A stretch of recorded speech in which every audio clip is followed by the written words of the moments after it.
co-author of No Bullshit Social Media, the all business, no hype guide to social media marketing, and owner of Social Media Explorer. Also on the line today is Arnie Ken, president of Vertical Measures and author of Accelerate, Move Your Business Forward Through the Convergence of Search, Social, and Content Marketing. The webinar will be available for replay on the Vertical Measures website.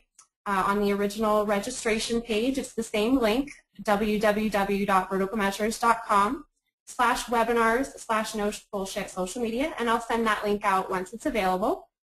We will be happy to answer questions at the end of the presentation, so please make sure to ask them in the chat applet located on your screen. And if you're having any technical difficulties, please attempt to reconnect. And if you would like to discuss the webinar on Twitter today, Jason, if you'd like to give us a hashtag, we'd love to tweet with you. So let's go ahead and get started. Jason, please take it away. Sure. Thanks, Sarah, and thank you to everybody for coming. If you want to use a hashtag, the one we've been using with the book is NoBSSocial, all one word, NoBSSocial. So if you want to tell everybody what you think or what you're learning, or if you want to call BS on the NoBS, then you're more than happy to do that, or we're more than happy to have you do that because we love the feedback. So honored to be here with Vertical Measures. Been friends with Arnie for a while, and he's actually done a webinar for me, so this is great to come and talk to all of you today. If you haven't ever encountered me before online, you'll notice I do have a little bit of a southern twang. I am from Kentucky, so but the good thing is most people from Kentucky talk a little slower, so you should be able to keep up with me there on the accent. Basically, the book is what we're here to talk about, but it's really less about the book and more about social media strategy, because that's ultimately what the book is. Yeah, it's got a flashy title, and it was meant and designed that way to jump off the shelf and get your attention. But the meat of this book is definitely not something to chuckle at. It's definitely, I think, a strategic planning guide to social media marketing, and hopefully there'll be some ideas in here and some good case studies that will give you some good inspiration for it. But to kind of walk into the ideas of the book, the reason it's called No Bullshit Social Media is because for the last decade or so, we've been hearing the social media purists talk about social media marketing. And in the book, Eric Deckers, my co-author, and I sort of lovingly refer to the social media purists as the social media tree huggers and hippies. And that's not necessarily a derogatory term, because we actually consider ourselves to be social media purists too. We feel like these philosophical tenets that you've been hearing for the last decade are absolutely appropriate. In order to be successful as a social business or in social media marketing, you need to be human as a business. You need to engage your customers, your audience. You need to join the conversation, and that's sort of one of the mantras. Joining the conversation is one of the things that you hear echoed throughout the halls of the Valhalla of social media, if you will. And so you hear the social media purists say these things about engaging, about being transparent, about providing value to your audience over time. But the thing that you seldom ever hear, if ever hear, the social media purists, the hippies and the tree huggers talk about is the other half of the equation if you are going to use social media for business. Because if you add the word marketing to the phrase social media, you're talking about business, and you can't stop with be human, engage, and join the conversation. You need to answer the question of how does this drive business? How do you plan for it strategically, and how do you measure it? And so that's kind of what we're calling BS on. It's not that we don't believe in the philosophical tenets of social media that are espoused by the tree huggers and hippies, if you will. And again, we say that in a loving fashion because we are tree huggers and hippies ourselves. We believe in those philosophical tenets, but we have to say, look, if I'm going to go to my CEO and I'm going to argue for more money or more resources, more staffing to push a social business agenda or to push social media marketing through this organization, I have to answer these questions. There's a couple of other things that we wanted to call BS on too while we were writing the book, and those things were the quote-unquote rules that a lot of social media purists come to the table with. And so we're going to see some examples of those. But basically, when Eric and I sat down to write the book, We knew that we couldn't really just talk social media and just talk social media marketing. We knew we had to have some good stories to tell that would sort of explain our points and that would help illustrate this. And we didn't have to go very far to start.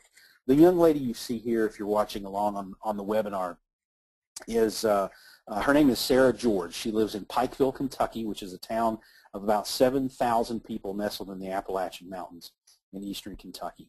And of all of the things that Sarah is probably most proud of in her life, I would like to think that one of them is giving birth to me. This is my mom. And last Christmas, for Christmas a year ago, my mother asked for a remote car starter for Christmas. Now, I know some of you are in Arizona, and you may not have a full appreciation of what a remote car starter is. And if you need to visualize it, think of the Volkswagen commercial with the kid in the Darth Vader outfit. That's a remote car starter. But in other parts of the country where it's not a desert, we have these things called winter. And there's snow and it's cold outside. Obviously, those of you folks in Flagstaff and higher elevations probably can understand this. But nonetheless, Mom wanted a remote car starter because in the wintertime in Kentucky it gets cold and she doesn't want to go out in the morning and freeze while she's starting her car. So she asked for a remote starter car for Christmas, so being the dutiful son, I sent her a check and told her not to call till Thanksgiving.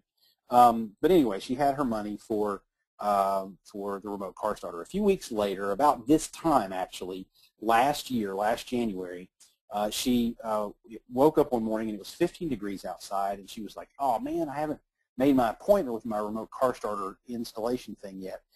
So she was really disappointed that she was going to be cold that morning. Well, before she went to work, she logged on to Facebook, and she saw a post go by in her news stream from one of her friends on Facebook, and that friend was a gentleman by the name of Greg Tackett. Well, Greg owns a auto care aftershop that would install things like remote car starters. And he posted on his personal Facebook page, now as a status update, not on his company's page, but his personal Facebook page, he posted the following message. I believe it said verbatim, "Stay warm with your remote car starter this week at Greg's Custom Audio, Video, and Car Stereo." Now, the social media purists would see that and would, damn him to hell and say, you are a spammer and you shouldn't do this because that's against the rules, and you posted a marketing message on your personal Facebook wall, and shame on you, Mr. Spammer person. But how do you think my mother responded to that query? She actually commented and said, "Can I make an appointment for Thursday?" In fact, several of her friends saw that message, and several other people commented and said, "Ooh, I want one." One lady even said, "I have 3 cars in my family. I'm going to make an appointment for all 3 of them this week." What Greg Tackett did was he sent a relevant message to a relevant audience at a relevant time and in a relevant location. And if you go back on that thread and you look at all of the people who said they were going to come in and get remote car starters at Greg's Custom Audio, Video, Car Stereo that week, that one Facebook wall post, that status update, probably netted Greg Tackett about $4,000. So to the purists out there who say that you have to be human and you can't sell using social media and this is not a platform for advertising, we would respectfully say that that's bullshit. Another story, this is Jim Olenbush. Jim is a real estate agent in Austin, Texas. And when he found out I was writing this book and found out sort of the vibe of what the book was going to be, he probably beat the keypads on his phone, unless he was using a touch screen, and then he probably broke the screen using his phone trying to dial me. He was really excited to talk to me because he got me on the phone and said, "Jason, I have to talk to you because I use social media to market, but I do not have time to join the conversation. I do not believe in the social media purists' recommendations of I have to join the conversation to be successful. In fact, I've been successful using social media platforms to market without doing so." He said he doesn't join the conversation because he doesn't have time. He has time in his day to do one thing and one thing only, and that's sell houses, because that's what puts food on the table for his wife and his children. And so I said, "Okay, Jim, tell me how you do this." Well, he said, "I'm a smart enough guy that I understand the platforms, and I, have experimented around on Facebook and LinkedIn and Twitter and whatnot, and I know what they can do for me as a business person." Specifically, Jim told me he really liked Facebook's advertising platform because it allowed him to, again, hit that relevancy bullseye, send a relevant message to a relevant audience at a relevant time and in a relevant location. And he told me two different stories, one of which he wasn't able to give me metrics behind, but he did give me a metric on the other one, which is pretty fascinating. The first one, he woke up one morning and he saw a story in the Austin Statesman, his local newspaper, about a company of about 500 people that was relocating to Austin, Texas. So what does he do? Instead of, he goes to Facebook and he doesn't play Farmville, he doesn't join the conversation. He goes to the Facebook advertising platform and he takes out real estate advertisements for homes that he sells in Austin, Texas, and he hyper-targets them so that that night when these people from this company go online to tell their family that they've been relocated and they have to move to Austin, Texas, a display ad comes up that shows real estate in Austin, Texas. Jim hyper-targeted the ad so it only appeared to people who worked at that company. And so the efficiency of the advertisement is much better. He told me that he was able to sell several houses using that particular campaign. The campaign that he gave me a little bit of metrics on, though, was a similar situation. He wakes up one morning, he reads a story in the newspaper. It's about the drug violence in Mexico and that affluent Mexican families are immigrating to the United States in record numbers because they want to get away from the drug violence. So he goes to Facebook and he takes out ads for real estate for affluent houses in Austin, Texas, and hyper-targets it to people of a certain income level in Mexico City and Monterrey, Mexico. He does this, he invests $400 for 3 months in this particular ad campaign. And one of the houses that he sold several houses using this campaign, but he did tell me that one of the houses that he sold was sold for $1.1 million. Now, I don't know what you know about real estate and real estate agents' commission. But let's assume, though, for a moment, that the commission on a $1.1 million sale is a little bit more than $400.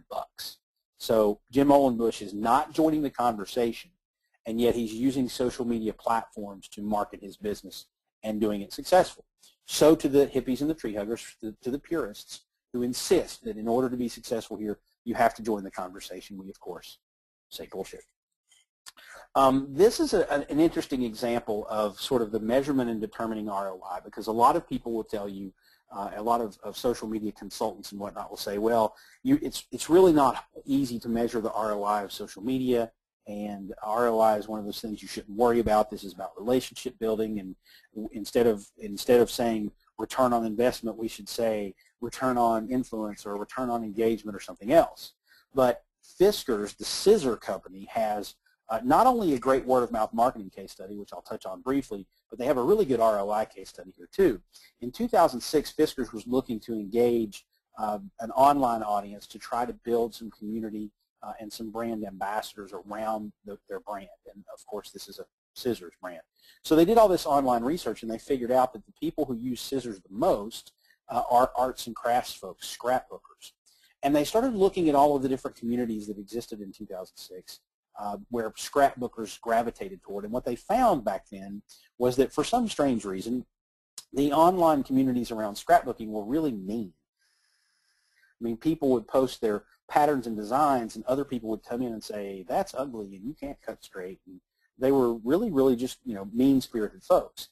And as I think if you go back a few years, and if you were ever a member of any sort of forum or message board where there were, sort of anonymous usernames and whatnot, they have a tendency to gravitate toward that. Think of the comment section of your local newspaper if they don't use like Facebook Connect to do comments, and that's kind of the vibe that you get in these places. It's not a very positive place to hang around.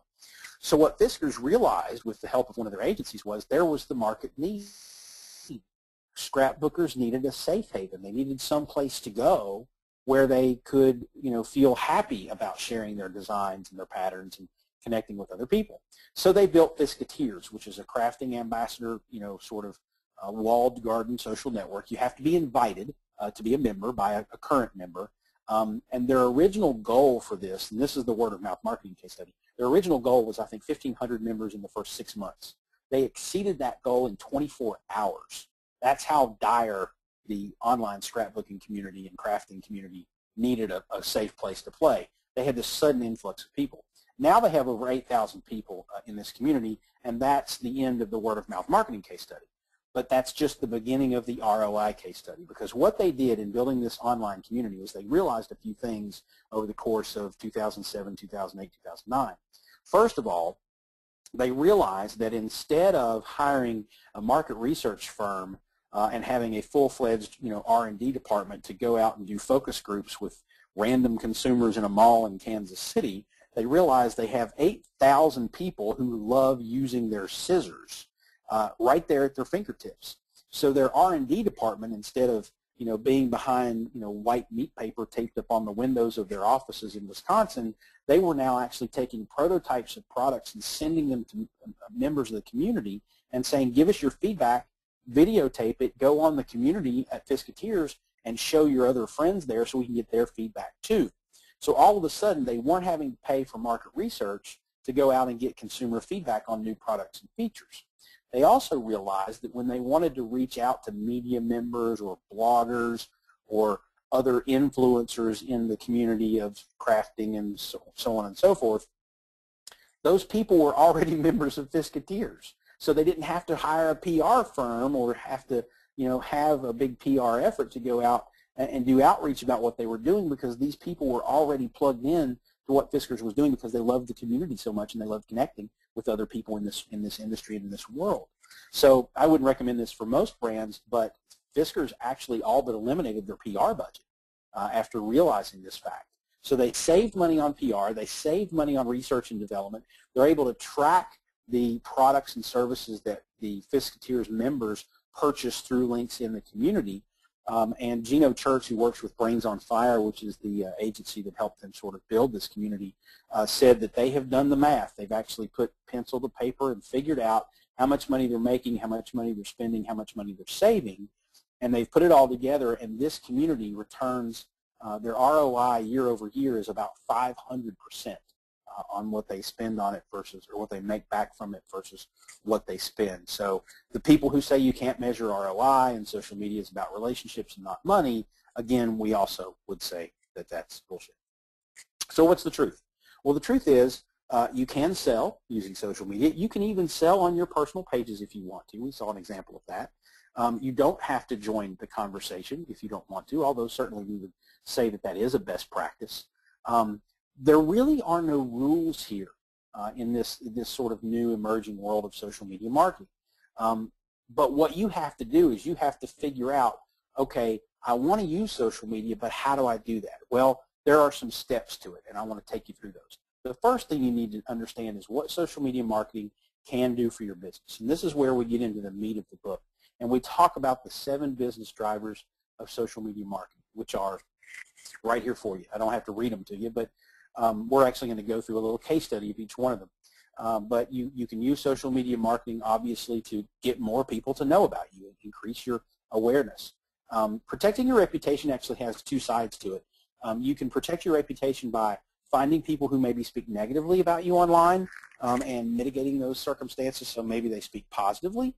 Or you also, and Arnie and the folks at Vertical Measures know this very well, social media now has a big impact on where your company might rank in search results. And so because social is becoming such an integral part of search engine results, and if you deserve to rank #1, let's say you're a furniture store in Butte, Montana. Well, if you're the best furniture store in Butte, Montana, you deserve to rank #1. But if you're not doing what you need to do in social or in search and SEO, then maybe you don't rank #1. So protecting your reputation is a big part of this. You can use social media marketing to enhance your public relations.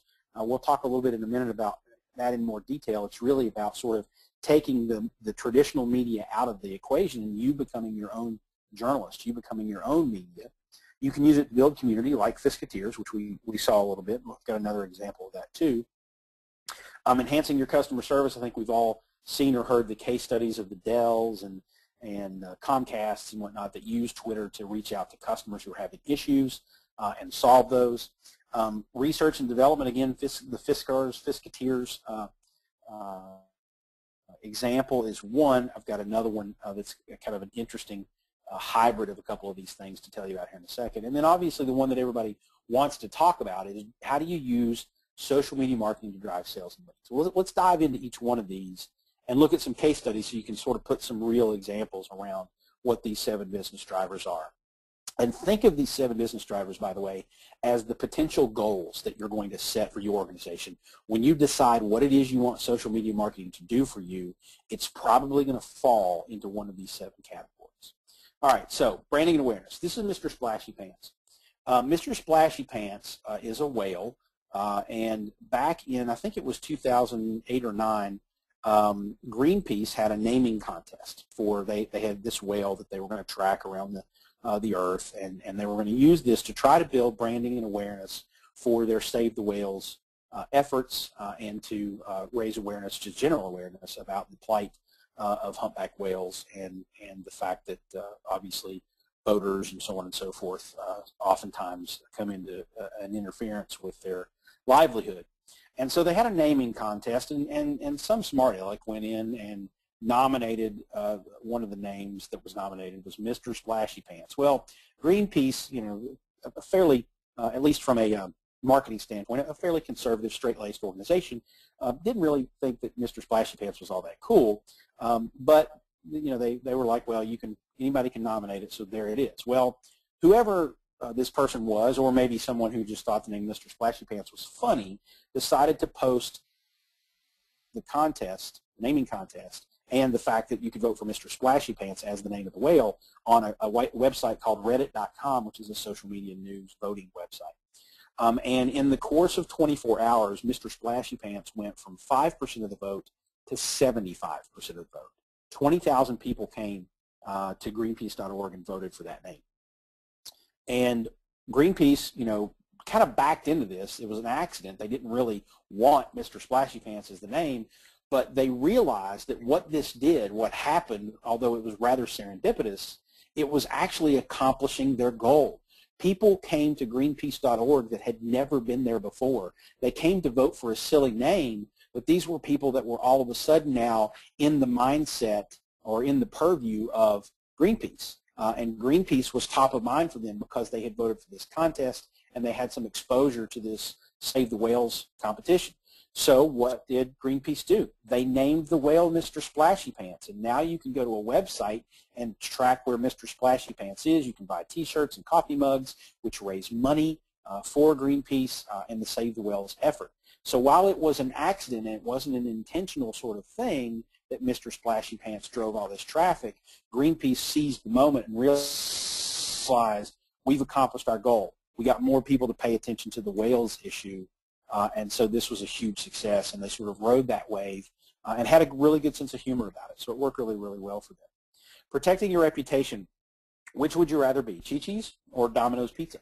Chi-Chi's restaurant in 2003, which was a little bit before the social media explosion, but still relevant because of the reputation issue here. Chi-Chi's had a hepatitis A outbreak in Pittsburgh, Pennsylvania, killed 4 people, got a lot of others sick, and the public was outraged. They wanted to know what Chi-Chi's was going to do about it. And Chi-Chi's, as big corporate monolithic companies did at the time, a little bit before the social media era sort of ushered in a new type of behavior in crisis communications, they hid behind their lawyers. They hid behind very terse, non-committal statements. There were certainly no apologies or anything like that issued. And you know what happened. How many Chi-Chi's restaurants are there in the United States today? I'll give you a hint. None. Domino's Pizza, on the other hand, a couple of years ago, you probably recall, there was a YouTube video of 2 North Carolina store employees desecrating a pizza, which was allegedly then sent out to a customer. And it was really disgusting, and the public was outraged again. Now, obviously, desecrating a pizza and hepatitis A is a different scale. It's a little apples to oranges here, but at the same time, it was still a matter of public health and public safety. To, you know, employees spitting on and other things to a pizza and then sending it to potentially sending it to or allegedly sending it to a customer, which I think Domino's later reported that they did not actually send the pizza out. But still, the public was outraged, and they wanted to know what Domino's was going to do about it. And within, I think it was 48 hours, it might have been 24 hours, Patrick Doyle, who you see here, the CEO of Domino's, came onto YouTube in the actual comment thread of the original video. And essentially, I mean, it wasn't as graceful as I'm going to repeat it, but he essentially said, I got this. I'm going to take care of this. I'm going to North Carolina myself, and I'm going to clean that store, and those 2 people are fired, and that doesn't happen on my watch. And you know what the public did in response? They said, okay, we're cool. That's good, thanks. I appreciate you getting our back.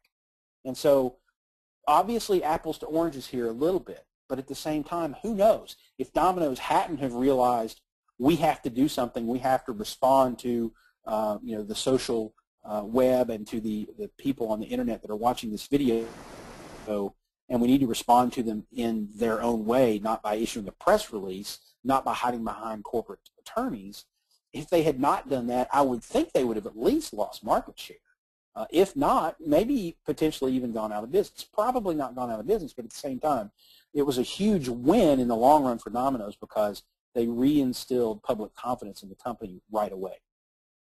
Enhancing your public relations, obviously, there's lots of fingers of PR. There's community relations, crisis communications, there's media relations, so on and so forth. And public relations, each of those different fingers has a correlation online.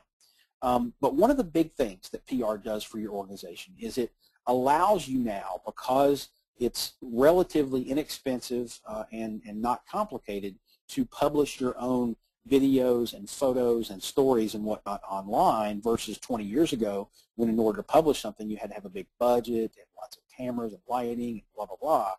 Now you can take the traditional media outlets that you used to have to, as a PR person, reach out to, pitch, hope that they like your stuff and that they reprint what you want them to reprint or broadcast what you want them to broadcast so that the public then learns about your product or service or what you're doing. Well, now you can take that traditional media member that you can't control out of the equation altogether and be your own media member. And when companies first started getting a hold of this concept, they were like, oh, great, we've got a place to publish our press releases. Okay, show of hands. I know we're on a webinar, but squint, imagine this for me. Show of hands, how many people have ever read a press release and thought, wow, that's really interesting. I'll read the next press release this company sends out. I'm guessing we're not seeing many hands out there. So the mistake that companies made early on in the 2005, 2006, 2007 era was blogs were a great place to regurgitate our press releases. Well, nobody read your press releases in the first place. So really smart brands started to realize, wait a minute, it's not just that we can publish our own stuff, it's that we really can become our own media people or our own media outlet, or we can be creative and take it beyond the realm of just reporting the news of the company. We can start to create really interesting content that our audience wants to gravitate to. And there's 2 interesting case studies out there, or 2 interesting examples out there of this in action. You may have heard of the blog, if you are, if you're a gentleman, you may have heard of the blog manofthehouse.com, which is kind of like a DIY guy's website where they have interesting barbecue tips and maybe fashion and grooming and some parenting tips, but because it's man of the house and there's a little bit of dad angle there too.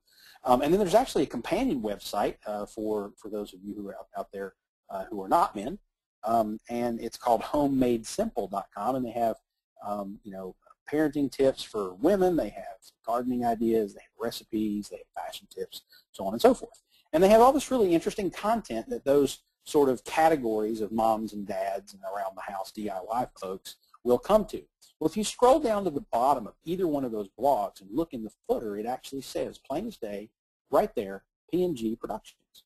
Both of those blogs are productions of Procter & Gamble, and those blogs are there. The content is there. It is produced by Procter & Gamble in order to attract a certain audience so that there is an easier delivery mechanism to put advertisements for Procter & Gamble products in front of these particular audience members. They probably, I don't know this for sure, but I would say they could probably also work in some editorial content about Procter & Gamble products if they wanted to, because the audience is so used to getting great content from these 2 blogs that they're like, oh yeah, I'll read a little bit about the new Old Spice flavor or odor or whatever it's called, aroma, whatever.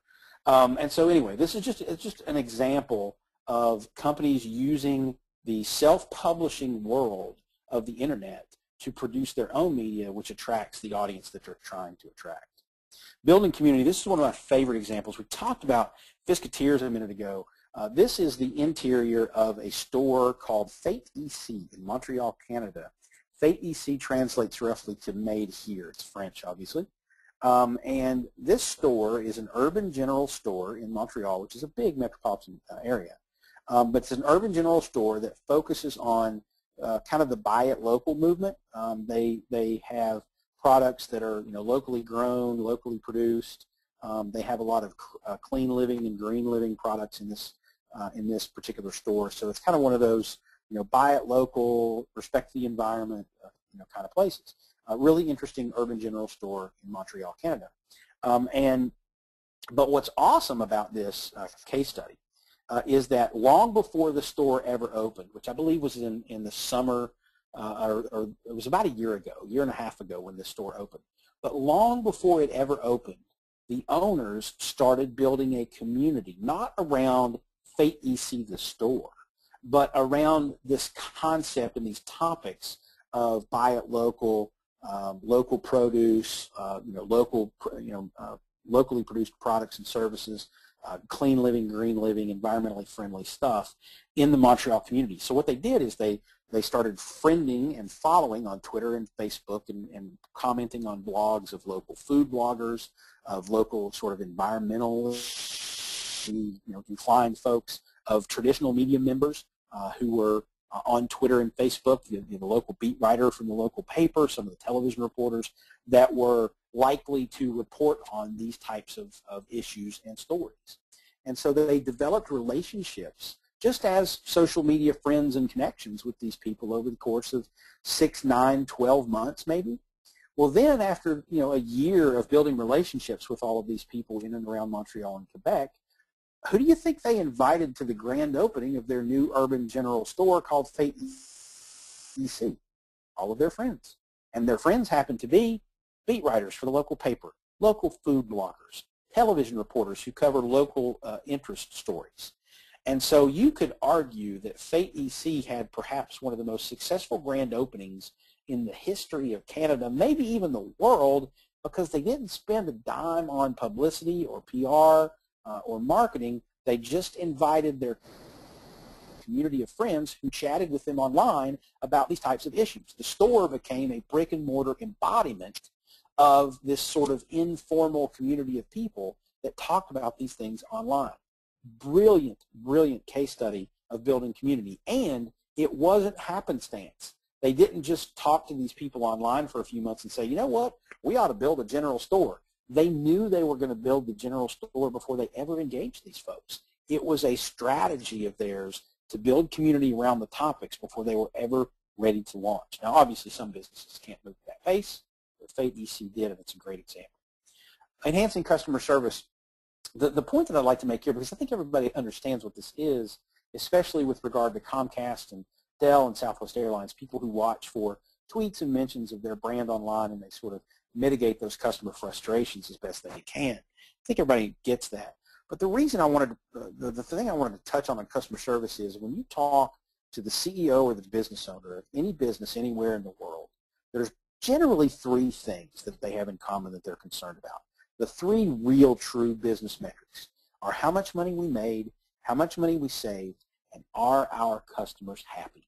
And you know what? That are our customers happy component, that business metric, can not only be facilitated with social media in a really cool, inventive way, but it can really and truly be done for almost nothing. It's really just an investment of time, because all you really need to do to perform good customer service online is listen to the online conversations that mention your product or service or brand, which you can do for free using Google Alerts or socialmention.com or some freemium versions of some social media monitoring software. And then you just have to be able to find those conversations and go participate in them. So it's an investment of time. It doesn't have to be an investment in money. Now, obviously, the bigger the organization, the more need you might have for some more sophisticated tools. So yes, you can spend a lot of money on conducting customer service through social media, but you don't have to. And the fact that you don't have to spend money to do it, and yet it's one of the three big things that every business owner or CEO cares about, that's pretty darn impactful in my book. All right, good facilitate R&D story, and I apologize if I'm making you hungry with this shot, but we talked about Domino's a minute ago. I'm from Louisville, Kentucky, and for those of you who know a little bit about Louisville, Kentucky, you know I got to give a shout out to my boys at Papa John's, right? And they're not a client; they're just fellow Louisvillians. So I got to give them a shout out. So research and development. About a year and a half ago or so, Papa John's did a promotion on Facebook, and on the surface, it appeared to be a gimmicky Facebook contest to just drive more likes and fans on Facebook. But it wasn't. It was actually an exercise in research and development. Here's what it was. What Papa John's decided to do was they wanted to create a new specialty pizza to put in their stores, you know, kind of one of the little gimmicky things to drive some, you know, more sales in a certain time of year. But they didn't go to their executive chef and say, come up with a new pizza. They decided to have a pizza recipe contest on Facebook. And so they had what appeared again to be a gimmicky Facebook contest to drive likes and activity around their Facebook page. But it was actually strategically purposed because they wanted a new specialty pizza. And what they did is they asked people, what would your recipe be if you could create your own Papa John's pizza? And it wasn't just that they could list out their ingredients. They actually had to videotape themselves making the pizza. They had to explain why they were putting certain spices in it, how they were kneading the dough, how long it was in the oven, so on and so forth. They had to film all this, and it was a video contest. And what ended up happening was the winning pizza, which is not pictured here, it was cheesy chicken cordon bleu.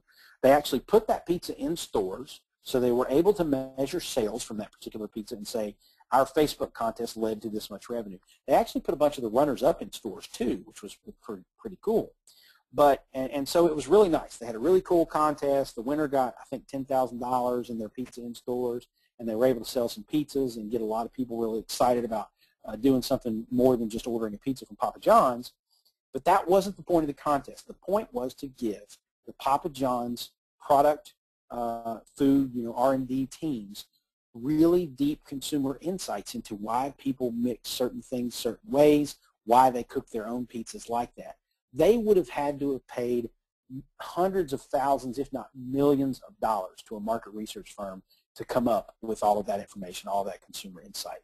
And yet they ran a Facebook contest, which, I mean, Papa John's is a global brand, so they probably spent a pretty penny running this contest, but they probably could have pulled the contest together and pulled it off for less than, you know, $20,000, $25,000 if they had to.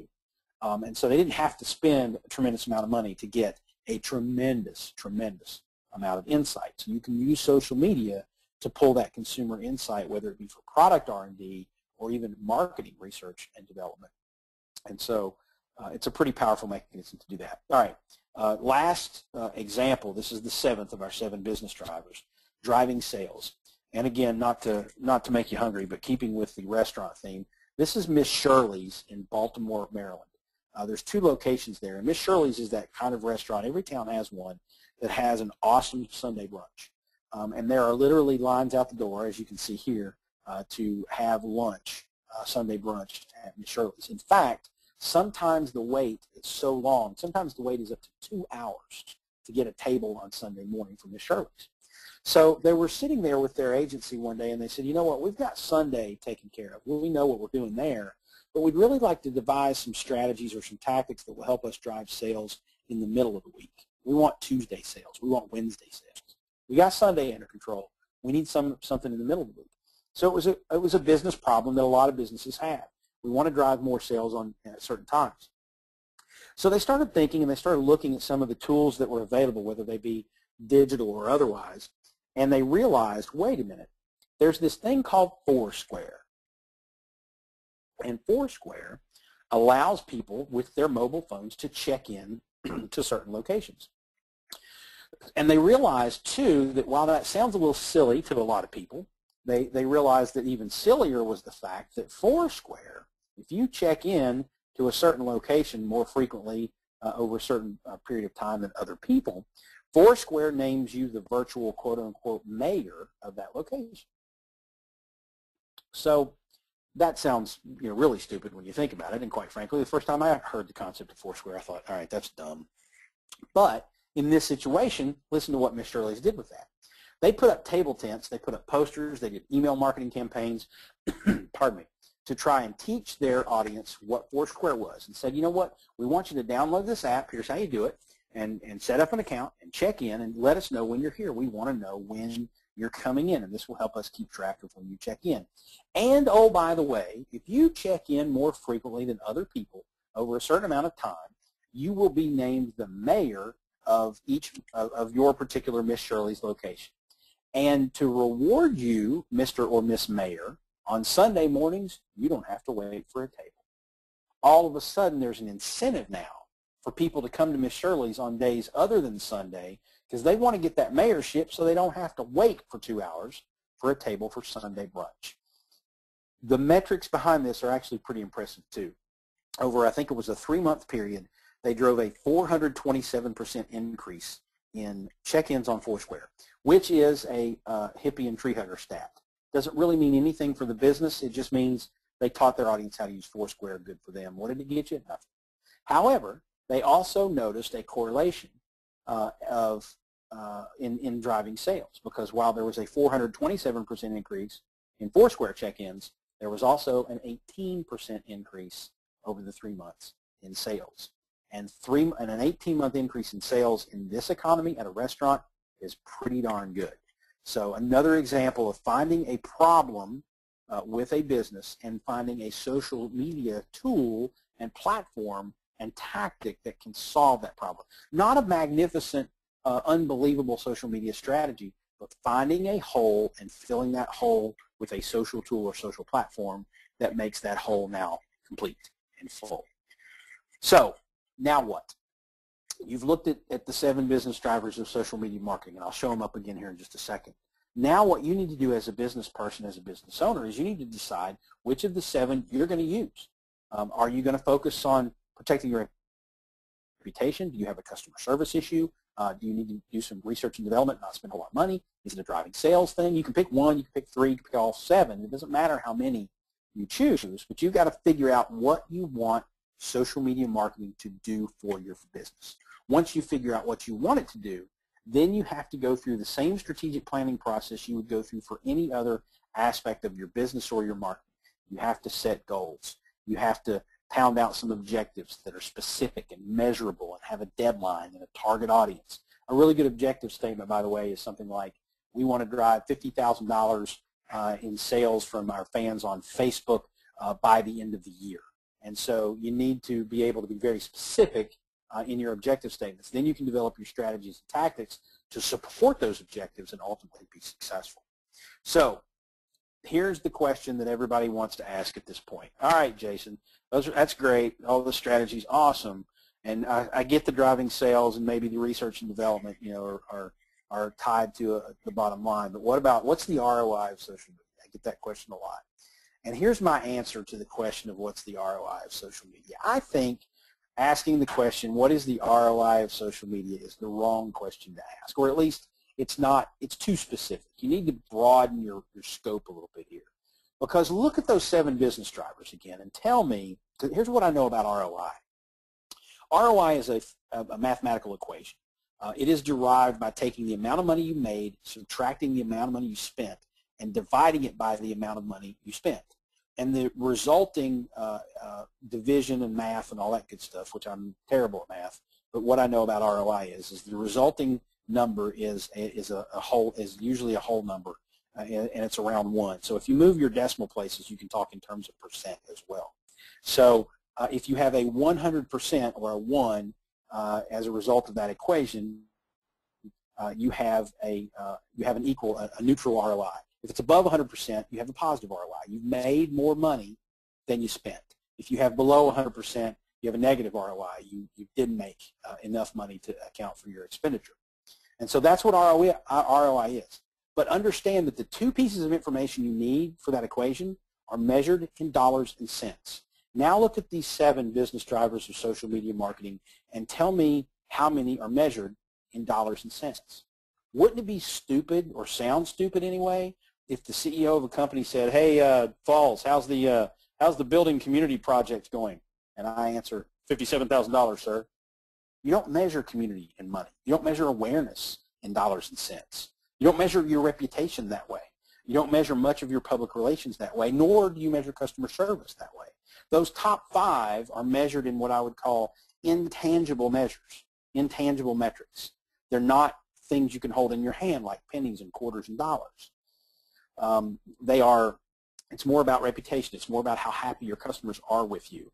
It's more about how many people know or have heard your marketing messages and do they comprehend them versus those that don't or those that knew when you started your campaign. Those bottom two, however, facilitating research and development, driving sales and leads, we've talked about today how they can lead to dollars and cents. So yes, you need to ask the question, what is our ROI in financial terms? Yes, you need to measure those things, and yes, you can put some dollars and cents and an ROI percentage around what you're doing, but in order to put an ROI around it, you have to be focused on money. And if you're asking the only question you're asking is, what is the ROI of social media, then you're not focused on the world that social media can present to you. So I think asking what is the ROI of social media is not, it's an incomplete question because you're only focusing on a little bit of what you can get out of it. I think the better question to ask is, what do I get in return? Because you get so many more other things. You can get more online media coverage, you can get new product ideas, you can get faster response times, you can get lower call center costs, and on and on and on. What is the ROI of social media means you're tunnel visioned on dollars, which is not always bad, but sometimes it can be bad, especially if you're trying to do things with social media that are not financially related. So what do I get in return, I think, is a much, much better question. Now, we need to come full circle here. We need to go back to the original things that we heard the social media hippies and tree huggers say, because ultimately, at the end of the day, I'm not going to tell you that the way Jim Ohlenbush does things with his real estate in Austin, Texas is the way you should do it. It might be, but it might not be.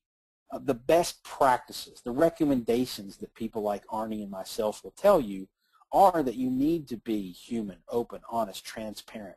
You need to engage your customers. You need to join in the conversation. You need to provide value and build relationships over time. That's going to make you a more successful business in the social media marketing world. But it doesn't necessarily, you don't have to follow the rules of the purist. You don't have to do everything the way the textbooks would, if there were textbooks, would recommend, simply because your business is different than my business. Your audience is different than my audience. And so what I might recommend to you may or may not work for you. There's also this notion of being social.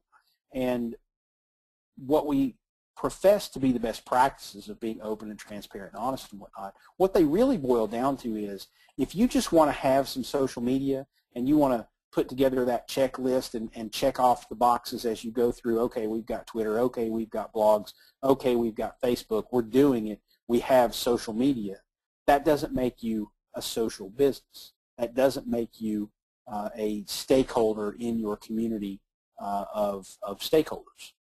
It doesn't make you a vibrant part of the online community, nor does it make you a vibrant part of the offline community around your brand. And you hear that term a lot these days, social business, which I've always thought is kind of like a Pearl Jam song. It sounds nice, but I don't know what the hell it means. And so I'd like to try to boil that down for you a little bit so that you can understand what being social really is. And again, we're coming full circle. This is Pikeville, Kentucky, the town where my mom, which we started with, the store we started with, this is where she lives, and this is where I grew up. This is Main Street looking from the city park if you're interested. But here's what being a social business means to me. When I grew up in this hometown, my family didn't buy our cars from Ford or Dodge or Chrysler. We didn't buy our clothes at JCPenney or Target. We didn't bank with Wells Fargo or Bank of America or PNC. And we didn't buy our insurance from Geico or Progressive or Allstate or State Farm. We banked with Danny. We bought our clothes from Jerry. We bought our insurance from Sharon. And we bought our cars from Terry. And those four people sat within 4 or 5 rows from us at the Pikeville United Methodist Church, which is that real brick building on your left. That's what being a social business is. You are part of a greater community of people. And people, ultimately, I think it was Scott Stratton who wrote this in on marketing. He said that ultimately you buy from people you know, people you like, and people you trust. And if you're present in the social media space, if you have your blog or Facebook or Twitter or whatever it is you have, and you're participating in the conversation and you're engaging folks, then people know you. If you are giving them really good value, if the content you have is outstanding, then they're going to like you. And if you do that consistently over time, then they're going to trust you. And so if they know, like, and trust you, then when it comes time to buy what you sell, then your audience is going to respond and say, you know what, I'm going to buy from them because I know them, I like them, and I trust them. I'm connected with them online, and they're a part of my greater sort of, community. And so that's what being a social business is to me. It's about being woven into the fabric of the community of people that are ultimately going to buy from you. So with that, there's more where that came from, and even though this was not an in-person presentation, I think will boast a little bit that I sound much nicer than Eric Decker. So you're very, very lucky that I was one of the two co-authors to be on the call today. But with that, I would love to turn it back over to Sarah, and let's answer some questions. Yes, absolutely. Thank you, Jason. It was a great presentation, and thanks for your stories, including those personal stories. Glad to meet your mom and see your hometown. It looks gorgeous, very pretty. I'd love to visit there. But let's get going with some questions. Okay. This one's from Matthew. Are there any good third-party platforms or step-by-step guides to targeting your Facebook ads? The Facebook advertising platform seems to be constantly changing, and he has a tiny budget. Ooh, that's a really good question. The tiny budget is probably going to preclude the answer a little bit. If you don't have a big budget, the third-party platforms that will help you, or at least the known the ones that I know about that will help you with Facebook advertising placement, are going to be a little bit of an investment. And quite frankly, I'm struggling to think of the name of a couple of them off the top of my head because I don't deal specifically with online media as much as I do social media. But I would think that there's probably going to be some good ones out there. It might take a little bit of research. But yes, the Facebook advertising platform is sort of ever-changing. One of the good things is that one of the changes they've made recently is that they've opened up the API to tap into that advertising platform a little bit more. So you're going to start to see one of two things happen in the marketplace. You're going to start to see those independent third-party startups come along that are selling some sort of Facebook advertising solution. And I wish I were aware of enough of them to be able to recommend a name or two, but I'm sure there's a few out there.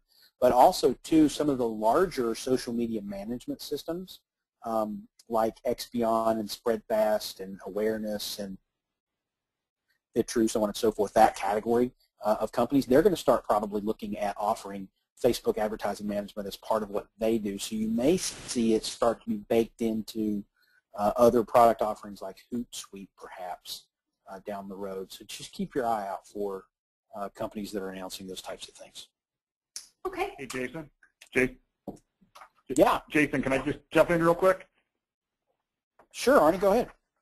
As far as a step-by-step guide, after you go to Amazon and buy Jason's book, you might want to look for another book. I think it's called Facebook Ads. I think that's all it's called, but it's by Marty Weintraub at AimClear. So I think the question there was about a third-party tool or a step-by-step guide, and that might be a really good resource for who I forget who asked the question. Yeah. But that's good. For Matthew. Yeah, that's a really good point, Arnie. And Marty Weintraub's awesome. He knows his stuff. Yeah, I've used that book myself, and it literally is step by step. It helped me. It walked me through implementing Facebook ads. So definitely recommend it.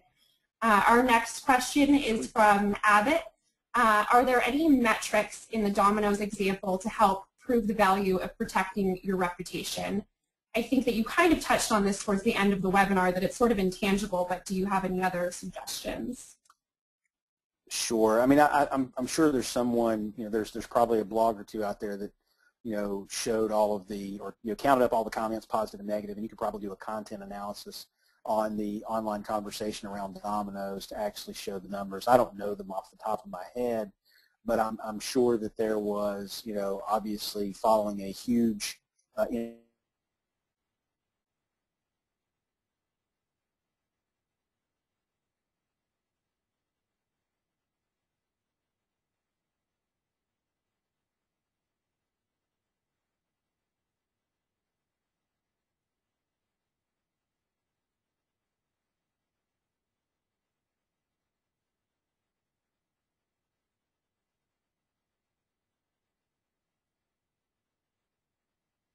on the box, which, you know, the YouTube thing was really one of the first forays into social media and really sort of listening and having a conversation with the customers that Domino's really had.